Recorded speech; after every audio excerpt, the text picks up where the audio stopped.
C'est une province de la RDC dont on ne parle pas souvent, le Tanganyika, victime de la crue du lac du même nom, des inondations qui ont tout détruit, maisons, routes.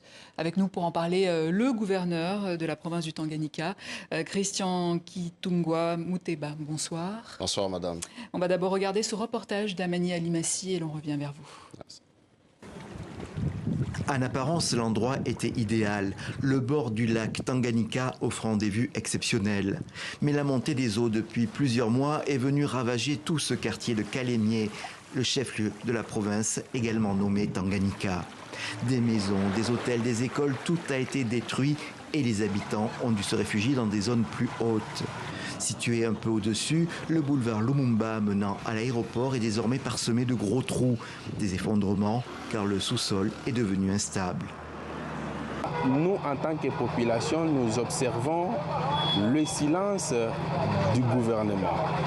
Alors, ce silence du gouvernement, c'est ce qui nous motive d'ailleurs aujourd'hui, afin que l'on puisse parler et chercher comment est-ce que le gouvernement peut venir en aide contre les victimes qui ont pu succomber aux inondations et perdre leurs maisons, leurs parcelles. Et aujourd'hui, ils sont revenus des locataires. Plus de 28 000 ménages auraient été déplacés en ville et souvent ils expriment leur amertume devant ce qu'ils ressentent comme de l'indifférence de la part des autorités. Ainsi, cette femme en colère qui n'a pas voulu donner son nom. Nous sommes délaissés. Nous ne savons pas si nous avons un gouvernement ou pas, même pas une visite à ces personnes qui ont été victimes des inondations. Voilà, on est juste là. Pour ajouter à ces problèmes, Kalemie et sa province connaissent une montée de l'insécurité. Les cambriolages et même les attaques mortelles ne sont pas rares. Une situation délicate que devra gérer le nouveau gouverneur. Voilà, presque 100 jours que vous êtes gouverneur du Tanganyika, monsieur Kitungwa. Avec ces inondations, cette insécurité, est-ce que vous n'êtes pas déjà submergé par les événements? Submergé, je dirais oui, parce que c'est un défi à relever. Et vous allez noter que j'ai été élu député provincial et national dans la ville de Kalemie. Et je suis élu au mois de décembre. Et cette situation est arrivée peu avant moi.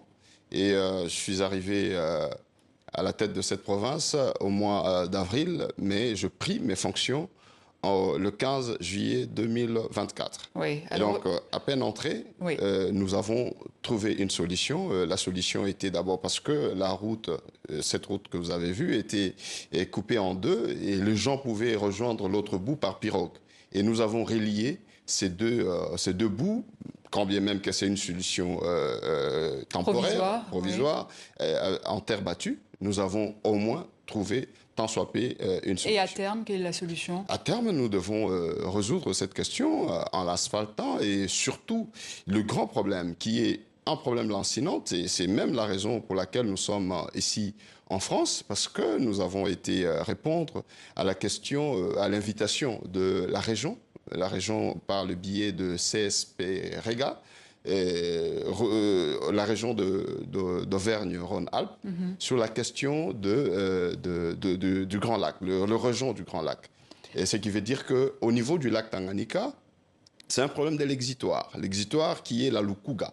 Quand le lac arrive avec pression, et pour se déverser sur la Lukuga, qui est une petite rivière, et cela pose problème, il y a des inondations. Et donc... Alors aujourd'hui, justement, la ville de Kalemie compte plus de 28 000 ménages sinistrés. Le gouvernement avait promis des parcelles, mais toujours rien pour le moment. Comment expliquer cela? Bien sûr, à mon arrivée, déjà, il y a de lotissements déjà prêts, et que nous sommes en train de voir les mesures maintenant par rapport à ceux... Parce qu'il ne suffit pas de disponibiliser le lotissement et que les gens dorment à la belle étoile.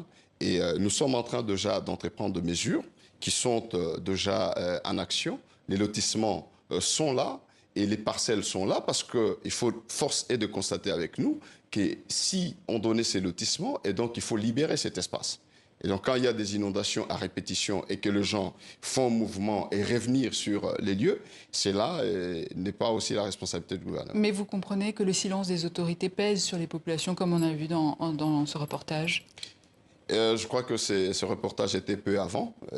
Aujourd'hui, le narratif... Il a été fait hier. Voilà, Bien sûr, c'est très récent. Le narratif est en train d'être changé parce que les solutions, c'est un verre à moitié plein, à moitié vide.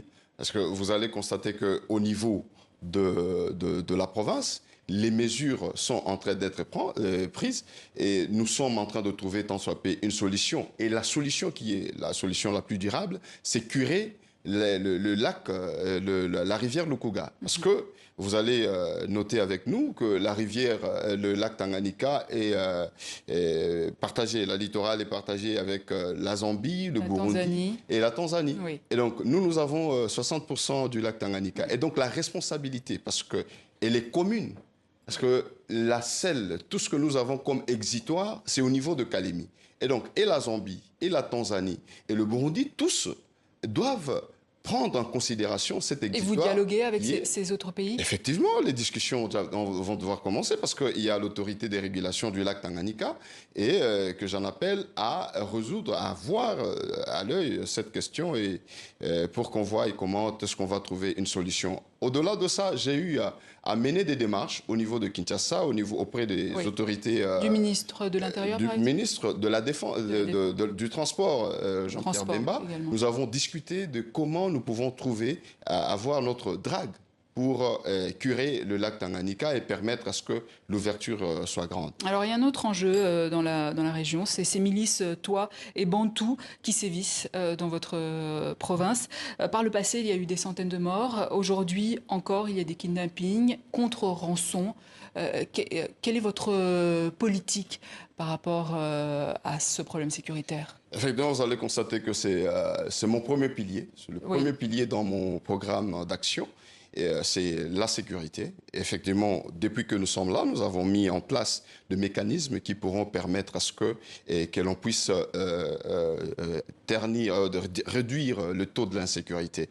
Et il faudrait noter que l'insécurité au niveau du Tanganyika n'est pas généralisée, un peu comme à l'Ituri et autres. C'est vrai qu'il y a des îlots d'instabilité. Je vous pose la question parce que vous êtes en face de moi. Effectivement, il y a des îlots d'instabilité, notamment de zones où il y a de poches d'insécurité que nous sommes en train déjà de résoudre comme problème. La criminalité urbaine aujourd'hui est sensiblement réduite parce que nous avons mis un système de patrouilles nocturnes, pédestres et fortes. Et je vous informe, madame, que par moment, moi-même, je fais une descente pour palper du doigt la nuit.